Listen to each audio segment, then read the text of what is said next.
2024 లేదా 25లో డిగ్రీ లేదా బీటెక్ చదివారా? సాఫ్ట్వేర్ జాబ్ కోసం ఎదురు చూస్తున్నారా? అయితే కోడ్ జ్ఞాన్ 100 డేస్ కోర్సులో చేరండి, జాబ్ సాధించండి. హలో అన్వర్ గారు. సో మీరు ప్రీవియస్ వీడియోలో చెప్పినటువంటి మాట నాకు చాలా బాగా నచ్చింది. క్రమశిక్షణలో శిక్ష అంటే అందులో డ్యూయల్ నాకు కనిపించినటువంటిది. మనల్ని మనం ఎప్పుడైతే శిక్షించుకొని క్రమశిక్షణలోకి వచ్చేస్తామో అప్పుడు జీవితం చాలా బాగా లీడ్ చేయగలుగుతాం. దానికి టైం సెన్స్ యాడ్ అయి ఉంటే, లేదు అని అంటే ఇంక జీవితాంతం శిక్షగానే మిగిలిపోతుంది. అంటే మన గోల్స్ అయినా సరే, మనమైనా సరే, ఇంకా అది బాకీ పెండింగ్ అనమాట. అంతే. బాగా మామూలు వెనక్కి తిరిగి ఏది రాలేదు. క్రమశిక్షణలో కనుక మలిగామనంటే మన జీవితం అంతా శిక్షలోకి. ఈరోజు మెగాస్టార్ చిరంజీవి గారి గురించి మాట్లాడుకున్నామంటే, చిరంజీవి గారు అసలు క్రమశిక్షణకు మారిపోయారని ఇండస్ట్రీలో పెద్ద టాక్, అందరికీ తెలిసిన విషయం. సో అందువల్ల ఏంటంటే క్రమశిక్షణ అనేది రీసెంట్గా రామ్ చరణ్ గారు మాట్లాడుతూ, సో టాలెంట్ ఉంటే సక్సెస్ కాదు, టాలెంట్ ఉన్న డిసిప్లిన్ కూడా ఉండాలి అని చాలా బాగా చెప్పారు. Actually true. Anyway sir, fantastic అండి. Thank you so much Anwar garu. ఈ వీడియోలో నేను చెప్తున్నాను, ఈ వీడియో లా ఆఫ్ అట్రాక్షన్ జాగ్రత్తగా ఉండండి. చాలా మంది స్ట్రెస్లో ఉన్నారు. స్ట్రెస్ ఎలాంటిదంటే చాప కింద నీరు లాంటిది. ప్రతి 100 మందిలో 90 మంది స్ట్రెస్లో ఉంటారండి. ఫైనాన్షియల్ స్ట్రెస్ కావచ్చు, వైఫ్ స్ట్రెస్ కావచ్చు, లైఫ్ స్ట్రెస్ కావచ్చు. జాగ్రత్త అండి, వైఫ్ స్ట్రెస్, లైఫ్ స్ట్రెస్, కొంతమందికి ఇప్పుడు పిల్లల స్ట్రెస్ కూడా. సో మానసిక ఒత్తిడిని తగ్గించుకుని చిన్నప్పుడు మన ఎడ్యుకేషన్ గురించి మన టెన్షన్. అంటే ఇప్పుడు ఎలా ఉండేదంటే, మనకు 10th క్లాస్ పాస్ అవ్వాలి, ఇంటర్మీడియట్ మార్కులు తెచ్చుకోవాలి, అలా. ఇప్పుడు మన పిల్లల గురించి మళ్ళీ టెన్షన్. వాడికి స్కూల్ ఎతకాలి, వాడికి ఏ స్కూల్ దొరుకుతుంది, వాడికి ఏం మార్కులు వస్తాయి, ఇలా స్ట్రెస్లో ఉంటున్నారు అన్నమాట. సో మానసిక ఒత్తిడి ఎప్పటికప్పుడు స్ట్రెస్ కంపల్సరీగా రిమూవ్ చేసుకోవాలండి. ఇది చాలా మంది రిమూవ్ చేసుకోకుండా లైఫ్ బతుకుతున్నారు. మోస్ట్ డేంజరస్ సిచ్యువేషన్లో ఉంటారు. ఇది ఎవరైతే స్ట్రెస్ ఎప్పటికప్పుడు రిలీవ్. అంటే పాము కూడా ఎప్పటికప్పుడు పొర వదిలేస్తుంది. పాము కూడా ఏం చేస్తుంది, ఎప్పటికప్పుడు పొర వదిలేస్తుంది. మనము కూడా ఒక పొర వదిలేయాలి. సో అదేంటే మానసిక ఒత్తిడి, గుర్తుపెట్టుకోండి. సో ఇక్కడ ఏంటంటే నెంబర్ 1, మానసిక ఒత్తిడి నుంచి ఈ స్ట్రెస్లో ఉన్న వాళ్ళు క్లారిటీగా ఆలోచించలేరు, డెసిషన్స్ తీసుకోలేరు అనమాట. ఫస్ట్ ఆఫ్ ఆల్ స్ట్రెస్ నుంచి బయటకు రావాలంటే ఏం చేయాలి? మీ చుట్టూ చాలా మంది నెగిటివ్ పీపుల్ ఉంటారండి. చాలా గొడవలు అవుతుంటుంటాయి, చాలా మంది మీ గురించి రకరకాలుగా మాట్లాడుకుంటూ ఉంటారు. కొంతమంది ఇక్కడ కూర్చున్నా కూడా నా గురించి ఏం మాట్లాడుకుంటారని ఎక్కడెక్కడ ఆలోచిస్తుంటారు. అవతలో లేదు నవ్వినా కూడా మీ గురించే నవ్వారేమో అనుకుంటుంటారు. ఫస్ట్ దాని నుంచి బయటికి రండి. ఇక్కడ ఇంపార్టెంట్ పాయింట్ ఏంటంటే, నేను చాలా గొప్ప విషయం చెప్తాను సైకాలజీ ప్రకారం. అందరినీ సాటిస్ఫై చేయాలి, మీ చుట్టూ అందరినీ కూడా సంతోషపరచాలని మీరు అనుకుంటే, you are the most unsatisfied person in the world. అంతే, గుర్తుపెట్టుకోండి. అందరినీ మీరు సాటిస్ఫై చేయాలి అని మీరు అనుకుంటే, ఇప్పుడు ఫర్ ఎగ్జాంపుల్ ఎవరు అప్పు అడుగుతారు, అరే అప్పు అవ్వకపోతే అంటే లైక్ నా గురించి తప్పుగా అనుకుంటాడేమో, ఆ ఫ్రెండ్షిప్ పోతుందేమో అని మీరు ఇచ్చారనుకోండి, అంటే వాళ్ళని సాటిస్ఫై చేయాలనుకోండి, తర్వాత మీరు బాధపడాల్సి ఉంటుంది అనమాట. సో ఇది గుర్తుపెట్టుకోండి, అందరినీ సాటిస్ఫై చేయాలి అని మీరు అనుకుంటే మీరు తర్వాత ఇబ్బందులు పడతారు, అన్సాటిస్ఫైడ్ పర్సన్ మిగిలిపోతారు అనమాట.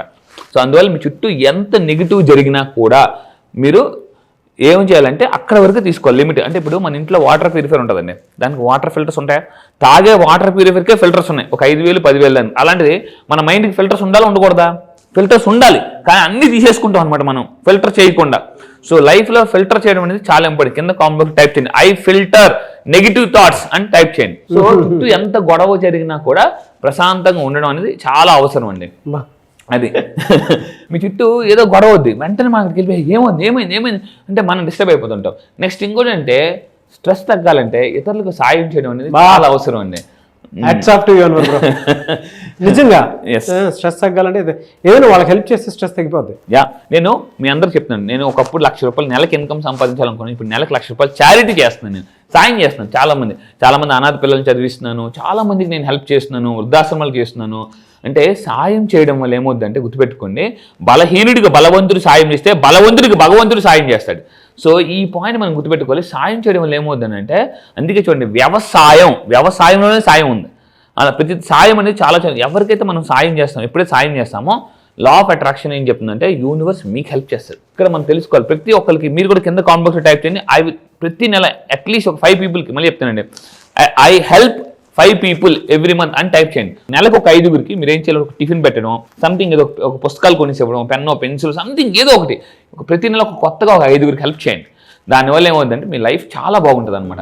అండ్ ఇంకొకటి ఏంటంటే, ఎక్కువగా ఏది ఆశించకపోవడం. మనలో చాలా ఏమవుతుందంటే, చాలా మంది అంటే too much expectations also leads to మన అన్హ్యాపీనెస్. సైకాలజీ ప్రకారం అంటే మీరు ఎవరికైనా హార్ట్ఫుల్గా చేయండి, మళ్ళీ తిరిగి ఆశించదు ఎక్కువగా ఆశించడం వల్ల కూడా మీరు స్ట్రెస్లోకి వెళ్ళిపోతారు. దీనివల్ల కూడా ఇతరుల నుంచి ఏది ఆశించకపోవడం వల్ల కూడా మీరు స్ట్రెస్లోకి వెళ్తారు. అండ్ ఇంకొకటి ఏంటంటే నిజాయితీగా ఉండడం వల్ల కూడా మీకు ఏమవుతుందంటే స్ట్రెస్ నుంచి హ్యాపీగా బయటకు. ఇక్కడ చూడండి, స్వచ్ఛమైన మనసుతో ఎవరైతే జీవిస్తారో మానసిక ఒత్తిడి వాళ్ళకి చాలా బాగా తగ్గిపోద్దండి. ప్యూర్ హార్ట్గా ఉండండి, ఏదైనా ప్యూర్గా మాట్లాడండి. మీ చుట్టూ చాలామంది ఉంటారు, పైకి ఒకటి లోన్కి ఒకటి ఉంటుంది అన్నమాట. సో ఇక్కడ మీరు గుర్తుపెట్టుకోండి, నిజాయితీగా ఉండడం అనేది చాలా చాలా అవసరం. ప్యూర్గా మాట్లాడండి, ప్యూర్గా ఉండండి. గాడ్ని ఎందుకు అందరూ ఇష్టపడతారంటే God is always pure. So మీరు గుర్తుపెట్టుకోండి, ప్యూర్గా ఉండడానికి ట్రై చేయండి. అండ్ ఇంకొకటి ఏంటంటే చెడు చేసిన వారిని క్షమించడం. లా ఆఫ్ అట్రాక్షన్ అన్నిటికన్నా ఇంపార్టెంట్ గ్రాటిట్యూడ్, ఫర్గివ్నెస్. ఈ రెండు చాలా చాలా రెండు పట్టాలు లాంటివండి. ఇది ఏంటంటే ఫర్గివ్నెస్. అమెరికాలో ఆవిడకి 350 కోట్లు రావాలి. 350 కోట్లు జాగ్రత్త ఉంది. ఎప్పుడైతే ఆవిడ ఫర్గివ్ చేసిందో ఒక పర్సన్ని 350 కోట్లు అలా వచ్చాయండి. మీరు ఈ వీడియో వింటున్నప్పుడు ఒక పెన్ను పేపర్ తీసుకుని మీకు ఎవరి మీదైనా కోపం ఉందా రాసి నేను చింపేయండి, నేను వీళ్ళందరినీ ఫర్గివ్ చేస్తున్నాను అనేసి చింపేయండి. ఎందుకనంటే మనం తప్పు చేస్తే దేవుని క్షమాపణ అడుగుతాం. దేవుడా నన్ను క్షమించు అంటే మీరు తప్పు చేసి దేవుని క్షమాపణ అడిగారు, వేరే వాళ్ళు తప్పు చేసి మీరు మాత్రం క్షమించరు. అబ్బా ఇదేం రూల్ అండి. మీరు మాత్రం తప్పు చేసి దేవుని క్షమించమని అడుగుతారు, వేరే వాళ్ళు తప్పు చేసి మిమ్మల్ని క్షమించు అని అంటే నేను క్షమించను అని అంటారు అన్నమాట. అది మీరు చూడండి, ఒకసారి ఆలోచించండి అనమాట. సో అదంటే ఐ ఫర్గివ్. కింద కామెంట్ బాక్స్లో టైప్ చేయండి, I forgive all every one. ఒక్కోసారి దేవుడి మీద కూడా కోపం ఉంటుంది. దేవుడు నన్ను ఎందుకు ఇక్కడ పుట్టించాడు, ఈ ఇంట్లో ఎందుకు పుట్టించాడు, ఈ కంట్రీలో ఎందుకు పుట్టించాడు అని చాలా మంది కోపం వస్తుంది అనమాట. నాలాంటి టాలెంట్ని అక్కడ కానీ పుట్టించుంటే దేవుడు కూడా అంటే ఒక్కోసారి దేవుడి మీద కూడా కోపం ఉంటుంది. మన ఇంట్లో ఉన్న తీసుకెళ్ళిపోయాడు లేదా ఏదో కోపం ఉంటుందండి. సో గుర్తుపెట్టుకుని దేవుడిని కూడా క్షమించాలి. దేవుడి మీద చాలా మంది కోపం ఉంటుంది, అందుకే కొంతమంది దేవుడిని కూడా తిడతారు. ఇంకొకరికి వాళ్ళ మీద వాళ్ళకి కోపం ఉంటుంది అనమాట. ఏంటి నేను ఎందుకు అలా చేశాను ఇలా చేశాను అని చెప్పేసి అంటే రిగ్రెట్ అవుతుంటుంటారు. పాస్ట్లోకి వెళ్తే అలా చేయకుండా. సో గుర్తుపెట్టుకుని ఐ ఫర్గివ్ ఆల్. మిమ్మల్ని కూడా మీరు ఫర్గివ్ చేసుకోండి, అప్పుడు మానసిక ప్రశాంతత వస్తుంది. లా ఆఫ్ అట్రాక్షన్లో దెర్ ఇస్ అ హీలింగ్ ఉంటుంది, ఓపెన్ హీలింగ్. నా క్లాసెస్ కూడా చేసి ఉంటాను, చాలామంది ఏడ్ చేసి ఉంటారు అనమాట. మొత్తం నిన్న కూడా క్లాసెస్ చేయించాను, అంతా కూడా మైండ్ రిలాక్స్ అయిపోద్దండి. హీలింగ్ అనేది లా ఆఫ్ అట్రాక్షన్ చాలా పవర్ఫుల్, చాలా ఇది టెక్నిక్. నెక్స్ట్ ఇంకోటి దీనివల్ల ఏమవుద్దంటే మానసిక భారం అంటే మైండ్ అంతా రిలాక్స్ అయిపోద్ది, తేలిక అయిపోద్దండి, చాలా ప్రశాంతంగా ఉంటుంది అనమాట. అండ్ ఇంకా మెయిన్ పాయింట్ మీరు హ్యాపీగా ఉండాలంటే స్ట్రెస్ లేకుంటే ఫిర్యాదులు చేయడం మానేయాలండి. ఒక 1 మంత్ ఈ రోజు నుంచి ఈ వీడియో చూసిన దగ్గర నుంచి ఒక నెల రోజులు మీరు కంప్లైంట్స్ దేని మీద చేయొద్దు. గవర్నమెంట్ మీద, వాళ్ళ మీద, వీళ్ళ మీద, రోడ్ల మీద, ట్రాఫిక్ మీద, దేని గురించి అసలు నెగిటివే మాట్లాడద్దండి, ఓన్లీ పాజిటివ్ మాట్లాడండి. ఫిర్యాదులు చేయ, కాంప్లిమెంట్స్ కాదు కాంప్లిమెంట్స్ ఇవ్వాలి. కారణాలు చెప్పేవాళ్ళు కార్యాలు సాధించలేరు, గుర్తుపెట్టుకుని. సో అంటే ప్రతిదానికి కామెంట్స్ చేస్తుంటుంటారు అనమాట. అల్లది బాలేదు, ఇల్లుది బాలేదు. కొంతమంది ఎలా ఉంటారంటే ఎండాకాలంలో ఎండలు ఎక్కువ అంటారు, వర్షాకాలంలో వర్షాలు ఎక్కువ అంటారు, శీతాకాలంలో చలి ఎక్కువ అంటారు. మరి ఇంకే కాలం గుర్తుపెట్టుకున్నా అంటే ఎవ్రీ ఇయర్ ఎండాకాలంలో ఎండలు ఉంటాయి, వర్షాకాలంలో వాటర్ ఉంటుంది, శీతాకాలంలో చలి ఉంటుంది. ఈ 3 కాలాల్లో కానీ మనం మారకపోతే వచ్చేది పోయే కాలం. సో అందువల్ల ఏంటంటే ఈ 3 కాలాల్లో ఎవరైతే ఎక్కువ ఫిర్యాదులు చేస్తుంటారు అంటే ఎండాకాలంలో ఎండలు ఎక్కువ ఉన్నాయి, శీతాకాలంలో చలి ఎక్కువ ఉంది, వర్షాకాలంలో వర్షాలు ఎక్కువ ఉన్నాయి అన్నారు అనుకోండి. దేవుడు ఏమంటాడంటే అయితే ఈ 3 కాలాలు వద్దునైనా నువ్వు ఇంకొక కాలం ఉంది, పోయే కాలం దానికి వచ్చి అంటాడు దేవుడు. అంటే ప్రతిదాన్ని మనం తిడుతూ ఉంటుంటాం అండి. నేచర్ని కూడా తిడుతుంటారు చాలా మంది. ముందు దాన్ని ఆపండి. Stop complaining, start complimenting. ఇది law of attraction very powerful word. And ఇంకోటి కృతజ్ఞత చూపడం. రీసెంట్గా బ్రహ్మానందం గారు ఒక వీడియోలో మాట్లాడుతూ కృతజ్ఞత చూపన వాడిని కుక్క కూడా ముట్టుకోదట, శవాన్ని కుక్క కూడా ముట్టుకోదని బ్రహ్మానందం గారు చెప్పారు. అసలు వీడియో అయితే నాకు నెక్స్ట్ లెవెల్ చాలా బాగా నచ్చిందండి.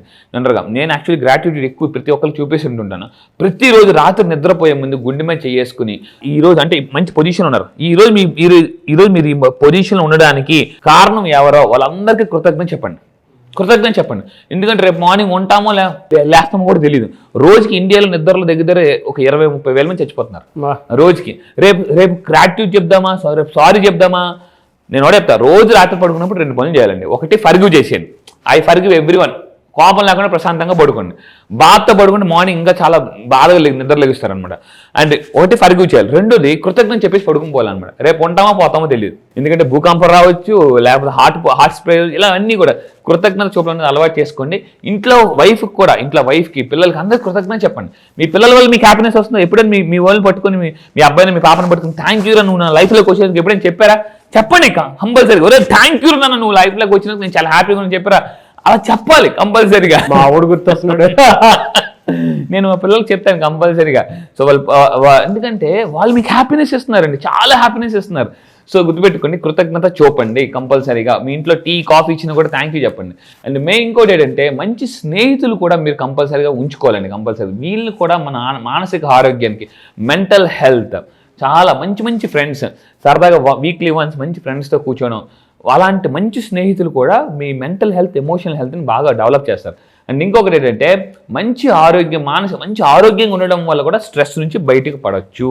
సో మీరు స్ట్రెస్లో ఉన్నారంటే గుర్తుపెట్టుకుని మీ ఆరోగ్యం స్లోగా పాడవుతుంది. సో ఇక్కడ మీరు గుర్తుపెట్టుకుని మంచి ఆరోగ్యం అనేది మానసిక ఒత్తిడి నుంచి పొందుతుంది. నా క్లాసెస్కి రండి. నా క్లాసెస్కి వచ్చిన తర్వాత స్ట్రెస్ నుంచి, మళ్ళీ చెప్తానండి, స్ట్రెస్ నుంచి ఎలా బయటికి రావాలి ఈజీగా, సింపుల్గా నేను చెప్తాను. గ్రేట్ అండి, థ్యాంక్ యూ సో మచ్ అండి. Thank you sir, thank you. చాలా మంది క్లాస్ ఎప్పుడు ఉంటుందని చెప్పేసి అడుగుతున్నారు. బ్యాచ్ ఎప్పుడు ఉండే అవకాశం ఉంటుంది జూలైలో? ఎస్, ఈ జూలైలో మళ్ళీ చెప్తున్నాను, చాలా మంది మిస్ అయిన వాళ్ళు చాలా మంది కాల్స్ చేస్తున్నారు. ఈ నెల మళ్ళీ చెప్తున్నానండి, ఈ నెల జూలై 29న ఆన్లైన్లో జూమ్లో early morning 5 o'clock classes start అవుతాయి. చాలా మంది ఎర్లీ మార్నింగ్ 5 o'clock లేవాలనుకుంటారు. నేను ఒకటే చెప్తాను, అందరికన్నా జీవితంలో ముందు లెగిస్తేనే అందరికన్నా జీవితంలో ముందు ఉంటాం. మళ్ళీ చెప్తున్నా, సో ఎర్లీ మార్నింగ్ 5 to 7 ఇప్పటిదాకా లా ఆఫ్ అట్రాక్షన్ చెప్పాను.